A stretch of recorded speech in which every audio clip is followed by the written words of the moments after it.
குருவழியே ஆதி ஆதி. ஓம் குருமொழியே வேதம் வேதம். ஓம் குருவிழியே தீபம் தீபம். ஓம் குருபதமே காப்பு காப்பு. மெகா தொலைக்காட்சி நேயர்கள் அனைவருக்கும் கிருஷ்ணன் பாலாஜியின் பணிவான காலை வணக்கம். நேயர்களே, தேகம் சிறக்க யோகம் உச்சி முதல் பாதம் வரை ஒவ்வொரு உறுப்புகளையும் நன்றாக இயங்க செய்யக்கூடிய யோக நெறிமுறைகளையும் தன்னை உணரக்கூடிய வாழ்க்கை நெறிமுறைகளையும் பார்த்துட்டு வரோம். இப்போ நாம் நலம் தரும் நாற்காலி யோகா அப்படின்னு அனைத்து வயதினருக்கும் பயன்படக்கூடிய அளவில் உச்சி முதல் பாதம் வரை ஒரு நாற்காலியில் அமர்ந்தே எப்படி சின்ன சின்ன பயிற்சிகள் செய்வது, பல வகையான யோக சிகிச்சைகள் கொடுத்துருக்கோம்.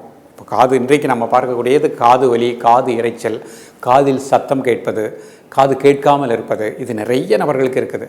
இதில் நம்ம யோகாசனங்கள் கொடுத்துருக்கோம், முத்திரைகள் கொடுத்துருக்கோம், பல வகையான பயிற்சிகள் கொடுத்துருக்கோம். எதற்காக பல வகையான வகையில் கொடுக்குறோம்னா, ஒவ்வொருடைய உடல்நிலை உங்களது வயதுக்கு ஏற்ப நமது மெகா டிவி யூடியூப்லேயே பாருங்கள். அதில் உங்களுடைய வயதுக்கு ஏற்ப நீங்கள் அந்த சிகிச்சையை எடுத்துக்கிடலாம். எப்படியாவது உங்களுக்கு பலன் அடிக்கணும் அப்படிங்கிற ஒரு நோக்கத்தில் தான் கொடுத்துட்டு வரோம். ஸோ இன்றைக்கு நம்ம பார்க்க இருப்பது ஒரு நாற்காலியில் அமர்ந்து கொண்டே காது வலி, காது இரைச்சல் அந்த மாதிரி இல்லாமல் காது நரம்புகள் நன்றாக இயங்கணும், இந்த குறைபாடுகளெல்லாம் நீங்கணும். இதற்குரிய பயிற்சி தான் பார்க்க போகிறோம். இதற்கும் ஆகாயம்னு சொல்லக்கூடிய இந்த பஞ்சபூதத்தில் ஆகாயம்ங்கிறது ஒரு மூலகம். அந்த ஆகாய மூலகத்துக்கும் காதுக்கும் நெருங்கிய தொடர்பு இருக்குது. அப்போ நம்ம அந்த ஆகாய மூலகம் நம்ம உடம்புல கரெக்டாக இயங்கணும்.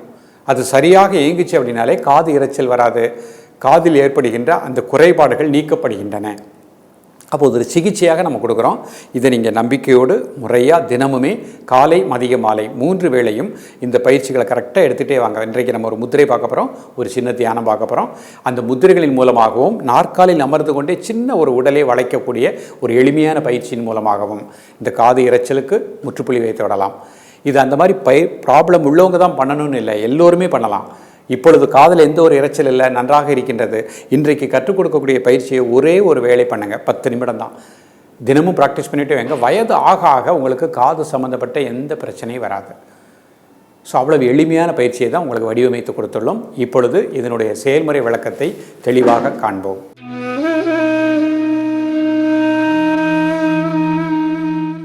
நேர்களே, இவர் நம்ம காது சம்மந்தப்பட்ட பிரச்சனைகளுக்குரிய எளிமையான நாற்காலில் அமர்ந்து செய்யக்கூடிய யோக பயிற்சிகளை பார்க்க போகிறோம். முதல்ல இந்த மாதிரி நிமிர்ந்து உட்காந்துக்கணும். கண்களை மூடி ஒரு 10 வினாடி இயல்பாக நடக்கக்கூடிய மூச்சில் கவனம் செலுத்துங்கள். இப்போ பொறுமையாக கண்களை திறந்துக்கோங்க. வலது கைனால் வலது காதை அந்த உள்ளங்கை நல்லா பொத்திக்கோங்க. நல்லா மூச்சை உள்ளெழுத்துட்டு அடுத்த பக்கம் கண்ணை மூடிக்கோங்க. அதில் நல்லா மூச்சை உள்ளெழுங்க, நல்லா மூச்சை வெளியிடுங்க. ஒரு 5 முறை.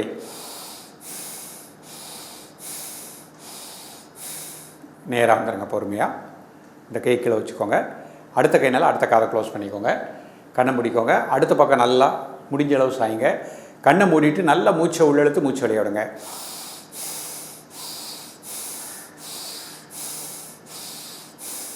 ரிலாக்ஸ் பண்ணிக்கோங்க. 2 கை கீழே வச்சுக்கோங்க.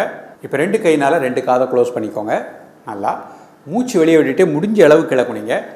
1 2 3 4 5 6 7 8 9 10. மூச்சு உள்ளெழுத்திட்டே நேராக வந்துடுங்க. ஒரு 5 வினாடி ஓய்வு எடுத்துக்கோங்க.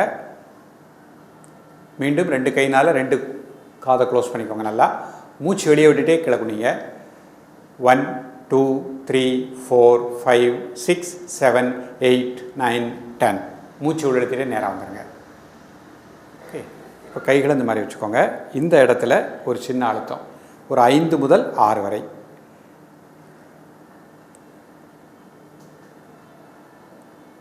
ஒரு சின்ன அழுத்தம் கொடுக்குறோம். இதுக்கும் நம்மளுடைய காது நரம்புக்கு நெருங்கிய தொடர்பு இருக்குது. அந்த இடத்துல ஒரு 5 முதல் 6 முறை ஒரு அழுத்தம் கொடுத்துக்கோங்க. ரிலாக்ஸ் பண்ணிக்கோங்க. இப்போ நிமிர்ந்து உட்காந்துக்கோங்க. இப்போ முதல் முத்திரையாக ஆகாய முத்திரை அப்படிங்கிற முத்திரை பண்ண போகிறோம். நடுவிரல், மோதிர விரல், பெருவிரல் நுனி, கைவிரல் அமைப்பை கூர்ந்து கவனித்துக் கொள்ளுங்கள். நடுவிரலும் பெருவிரல் நுனியை சேர்த்துருக்காங்க. சாதாரண மூச்சில் ரிலாக்ஸ் ஆகுங்க. 2 நிமிடம் முதல் 5 நிமிடங்கள். கண்களை மூடி இயல்பாக நடக்கக்கூடிய மூச்சில் கவனம் செலுத்துங்கள். இந்த ஆகாய மூலகம் நம்ம உடம்புல சரியாக இயங்கினாலே காது இரைச்சல், காது வலி, காதிலிருந்து வரக்கூடிய சப்தங்கள் எல்லாமே சரியாயிடும். ஸோ இதை அந்த மாதிரி பிரச்சனை உள்ளவங்க 5 நிமிடங்கள் பயிற்சி பண்ணுங்கள். மற்றவர்கள் 2 நிமிடம் ப்ராக்டிஸ் பண்ணுங்கள். பொறுமையாக ரிலாக்ஸ் பண்ணிக்கோங்க. இப்போ இது முடித்த உடனே சூன்ய முத்திரை பண்ண போகிறாங்க. நடுவிரல் மடிச்சுக்கோங்க, அதனோட மையத்தில் பெருவிரல் வச்சுக்கோங்க. இது காது வலி, காதில் ஏற்படுகின்ற எல்லா குறைபாடுகளையும் நீக்கக்கூடியது. அந்த விரலில் ஒரு சின்ன அழுத்தம் கொடுக்குறோம். சாதாரண மூச்சில் ரிலாக்ஸாக இருங்க. 2 நிமிடம் முதல் 5 நிமிடங்கள் காலை, மதியம், மாலை 3 வேளையும் சாப்பிடுவதற்கு முன்பாக ப்ராக்டிஸ் பண்ணிக்கணும். பொறுமையாக ரிலாக்ஸ் பண்ணிக்கோங்க. அடுத்து ஒரு முத்திரை பண்ண போகிறாங்க, வாயு முத்திரை. ஆள்காட்டி விரலை மடிச்சுக்கோங்க, அதனோட மையத்தில் கட்டை விரலை வச்சுக்கோங்க. சாதாரண மூச்சில் ரிலாக்ஸாக இருங்க. 2 நிமிடம் முதல் 5 நிமிடங்கள். தசவாயுக்களும் நன்றாக இயங்கலாட்டால் கூட நமக்கு காது சம்பந்தப்பட்ட பிரச்சனைகள் ஏற்படும். ஸோ இந்த முத்திரை தசவாயுக்களையும் நன்றாக இயங்க செய்கின்றது. அப்போ வாயுக்கள் நன்றாக இயங்கும் பொழுது மற்ற உறுப்புகளுக்கு நல்ல ஒரு சக்தி ஓட்டம் கிடைக்கும். பொறுமையாக ரிலாக்ஸ் பண்ணிக்கோங்க. இப்போ இன்னும் ஒரு முத்திரை பண்ண போகிறாங்க, சண்முகி முத்திரை. பெருவிரல்னால காதை க்ளோஸ் பண்ணிக்கோங்க. நல்லா காதை மட்டும் நல்லா க்ளோஸ் பண்ணிக்கோங்க. மீதி கை விரல் இந்த மாதிரி வச்சுக்கோங்க. காது வழியாக காற்று போகாமல் நல்லா க்ளோஸ் பண்ணிக்கணும். சாதாரண மூச்சில் ரிலாக்ஸாக இருங்க. 2 நிமிடம் முதல் 5 நிமிடங்கள். இப்போ மெதுவாக மூச்சை உள்ளழுங்க, மெதுவாக மூச்சு வெளியே விடுங்க.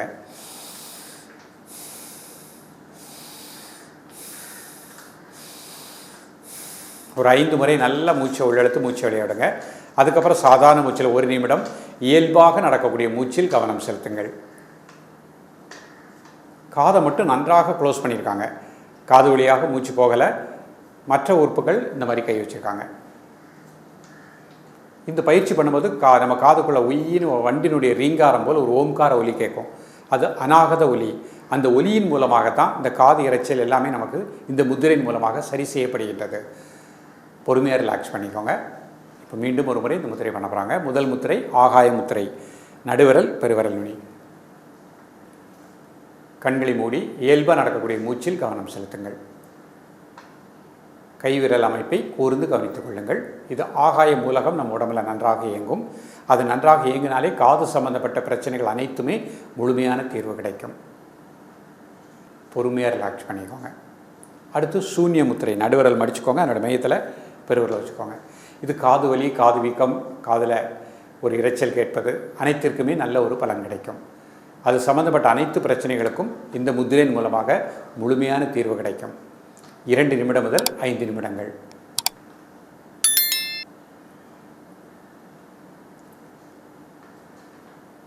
பொறுமையாக ரிலாக்ஸ் பண்ணிக்கோங்க. இப்போ வாயு முத்திரை. ஆள்காட்டி விரல் மடிச்சுக்கோங்க, அதனோட மையத்தில் கட்டை விரல் வச்சுக்கோங்க. அதில் ஒரு சின்ன அழுத்தம் கொடுங்க. சாதாரண மூச்சில் ரிலாக்ஸாக இருங்க. இயல்பாக நடக்கக்கூடிய மூச்சில் கவனம் செலுத்துங்கள். 2 நிமிடம் முதல் 5 நிமிடங்கள். பொறுமையாக ரிலாக்ஸ் பண்ணிக்கோங்க. இப்போ சண்முகி முத்திரை. பெருவிரல்னால காதை நல்லா க்ளோஸ் பண்ணிக்கோங்க. காதை மட்டும் நல்லா க்ளோஸ் பண்ணிக்கோங்க. மீதி கைகளை இந்த மாதிரி வச்சுக்கோங்க. மெதுவாக மூச்சை உள்ளெழுத்து மெதுவாக மூச்சு வெளியே விடுங்க. ஒரு 5 டைம்ஸ்.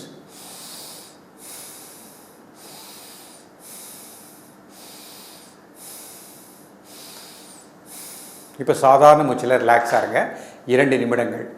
காது இரைச்சல், காது வலி, காதில் சப்தம் கேட்கின்றவர்கள் 5 நிமிடங்கள் பயிற்சி பண்ணுங்கள். இந்த பயிற்சி பண்ணும்போதே உங்களுக்கு ஒரு வண்டியினுடைய ரீங்காரம் போல் ஒரு அநாகத ஒலி, ஓம்கார ஒலி கேட்கும்.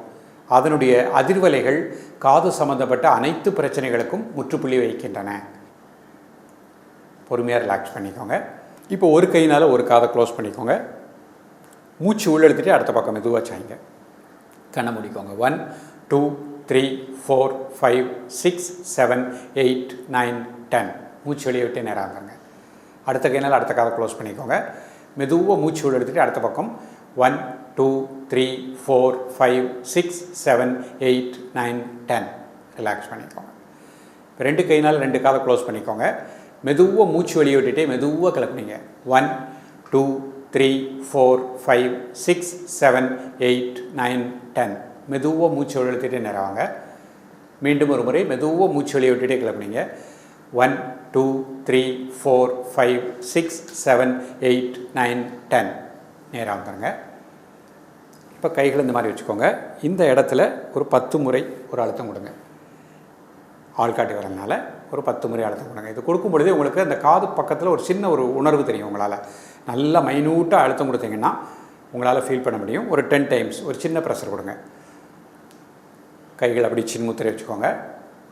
கண்களை மூடி இயல்பாக நடக்கக்கூடிய மூச்சில் கவனம் செலுத்துங்கள். உங்களது உணர்வை நெற்றிப்புருவ மையம் ஆக்ஞா சக்கரம் அந்த இடத்துல கூர்ந்து தியானிக்கவும். நல்ல ஒரு பிராணசக்தி அந்த சக்கரத்திற்கு கிடைப்பதாக எண்ணுங்கள். வேறு எண்ணங்கள் வந்தாலும் உங்களது உணர்வை, உங்களது மூச்சோட்டத்தை நெற்றிப்புருவ மையத்தில் கூர்ந்து தியானிக்கவும். நேயர்களே, இன்றைக்கு பார்த்த இந்த பயிற்சிகள் எல்லாமே மிக எளிமையான பயிற்சி, எல்லா வயதினரும் செய்யக்கூடிய பயிற்சி. ஒரு சிகிச்சையாகவே கொடுத்துருக்கோம். பல வகையான முத்திரைகள் இருந்தாலும் ஆகாய மூலகத்தை திடப்படுத்தக்கூடிய ஒரு முத்திரைகள் உங்களுக்கு கொடுத்துருக்கோம். அதுதான் காது இரைச்சல், காது வலி அனைத்திற்கும் தீர்வு கொடுக்கக்கூடியது. அப்போ இந்த முத்திரைகளையும் இன்றைக்கு கற்றுக் கொடுத்த அந்த பயிற்சிகளையும் நிதானமாக பயிற்சி பண்ணிகிட்டே வாங்க, மிக நல்ல பலன் கிடைக்கும். தொடர்ந்து பயிலுங்கள், வளமாக வாழுங்கள். நேயர்களே, நமது மெகா தொலைக்காட்சி தேகம் சிறக்க யோகத்தை பார்த்து சில நேயர்கள் கடிதம் மூலமாக சில சந்தேகங்கள் கேட்டிருக்காங்க. அதனுடைய விளக்கத்தை தெளிவாக காண்போம்.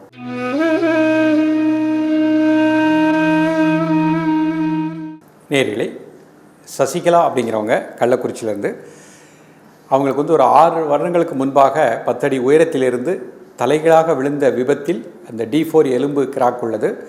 மருத்துவர்கிட்ட சிகிச்சை எடுத்துகிட்டு வராங்க. நம்முடைய முத்திரைகளும் ப்ராக்டிஸ் பண்ணிட்டு வராங்க. தற்சமயம் வலி கொஞ்சம் அதிகமாக இருக்கின்றது. அதில் அவங்களுக்கு அந்த கழுத்தில் வலி அதிகமாக இருக்கின்றது. அதேபோல் வலி மாறி மாறி வந்து கொண்டே இருக்கின்றது. இதற்கு என்ன தீர்வுன்னு கேட்டிருக்கிறாங்க. நீங்கள் முறையாக எடுக்கக்கூடிய மருத்துவ சிகிச்சை எடுத்துக்கோங்க. ஆனால் இதனுடைய நாம் கற்றுக் கொடுக்கக்கூடிய இந்த பயிற்சி உங்களுக்கு இன்னும் நல்ல ஒரு சிரத்தையான ஒரு மிக விரைவிலேயே முன்னேற்றத்தை கொடுக்கும். உங்களை பொறுத்த மட்டுக்கும் அனுசாசன முத்திரை, கைகள் இந்த மாதிரி வச்சுக்கோங்க. ஒரு நாற்காலியில் அமர்ந்தே பயிற்சி பண்ணுங்கள். 2 நிமிடம் முதல் 5 நிமிடங்கள் ப்ராக்டிஸ் பண்ணுங்கள். இந்த முத்திரை முடித்த உடனேயே சூன்ய முத்திரை, நடுவரல் மடிச்சுக்கோங்க, அதனுடைய மையத்தில் கட்டைவரல் வச்சுக்கோங்க. இது கழுத்து வலி, கழுத்து நரம்புகள் எல்லாத்தையுமே அதில் இருக்கக்கூடிய குறைபாடுகளை நீக்க வல்லது. 2 நிமிடம் முதல் 5 நிமிடங்கள். இது முடித்த உடனே அபான முத்திரை, இதில் ஒரு 2 நிமிடம் ப்ராக்டிஸ் பண்ணிக்கோங்க. இது முடித்த உடனே முகுள முத்திரை, 5 நிமிடம் பயிற்சி பண்ணிக்கோங்க.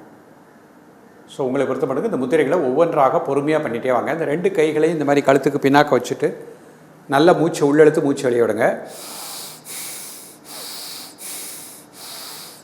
உங்களுக்கு வலி இல்லைன்னா மெதுவாக கையை அப்படி சேர்க்க பாருங்கள்.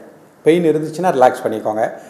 மெதுவாக கையை கொண்டு வந்துக்கோங்க. திருப்பியும் மெதுவாக கையை கொண்டாங்க. இந்த மாதிரி ஒரு பயிற்சி பண்ணிக்கோங்க. பில்லோஸ் வச்சு படுக்க வேண்டாம். ஒரு சின்ன பெரிய ரொம்ப ஹைட்டான தலையணை வேண்டாம். ஓரளவுக்கு மீடியமாக இருக்கக்கூடிய ஒரு போர்வையை இல்லை ஒரு துண்டை 2ஆக மடித்து அதை மட்டும் தலைக்கு வைத்து இரவு படுக்கக்கூடிய பழக்கத்தை வச்சுக்கோங்க. ஸோ இந்த முதிரைகளை நம்பிக்கையோடு ப்ராக்டிஸ் பண்ணிகிட்டே வாங்க. வெந்நீரில் நல்லா ஒத்தனம் கொடுத்துட்டே வாங்க. வெந்நீரில் கொஞ்சம் கல் உப்பு போட்டு அதை ஒரு ஈரத்துணியில் புழிஞ்சிட்டு யாராவது ஒருத்தருடைய உதவியோடு அந்த பக்கத்தில் அப்படியே லேசாக ஒத்தனம் கொடுத்துட்டே வாங்க. அதே மாதிரி தேங்காய் எண்ணெயில் பச்சை கற்பூரம் போட்டு அதை லேசாக சூடு பண்ணிடணும். அது கொஞ்சம் கொதித்ததுக்கப்புறம் உங்களால் பொறுக்கும் சூடு கொஞ்சம் ஆறினோடனே எவ்வளோ சூடு நம்மளால் தாங்க முடியுமோ அது அந்த பகுதியில் நல்லா ஒருத்தருடைய உதவியோடு நன்றாக கழுத்து பகுதி, தோள்பட்டை பகுதியில் நன்றாக அந்த தேங்காய் எண்ணெயில் பச்சை கற்பூரம் போட்டு அதை அப்படியே நல்லா நெருவி விட்டணும். நன்றாக ஆயில் மசாஜ் மாதிரி போட சொல்லுங்கள். 10 நிமிடத்துக்குள்ளே நன்றாக உறிஞ்சிடும். அது இரத்தக்கட்டுகள் அந்த மாதிரி சதைப்பிடிப்பு அந்த மாதிரி இருந்துச்சுனாலும் இந்த பச்சை கற்பூரம் தேங்காய் எண்ணெய் போட்டு சூடு பண்ணி ஒரு சின்ன மசாஜ் கொடுக்கும்போது உங்களுக்கு அந்த பகுதியில் நல்ல ஒரு ரிலீஃப் கிடைக்கும். ஸோ இந்த பயிற்சியை நீங்கள் விடாமல் காலையில், மத்தியானம், சாயங்காலம் 3 வேளையும் ப்ராக்டிஸ் பண்ணிகிட்டே வாங்க. நீங்கள் எடுக்கக்கூடிய மருத்துவ சிகிச்சையோடு இதையும் பண்ணும் பொழுது விரைவிலேயே நல்ல ஒரு முன்னேற்றம் கிடைக்கும். தொடர்ந்து பயிலுங்கள், வளமாக வாழுங்கள். மீண்டும் சந்திப்போம். நன்றி, வணக்கம்.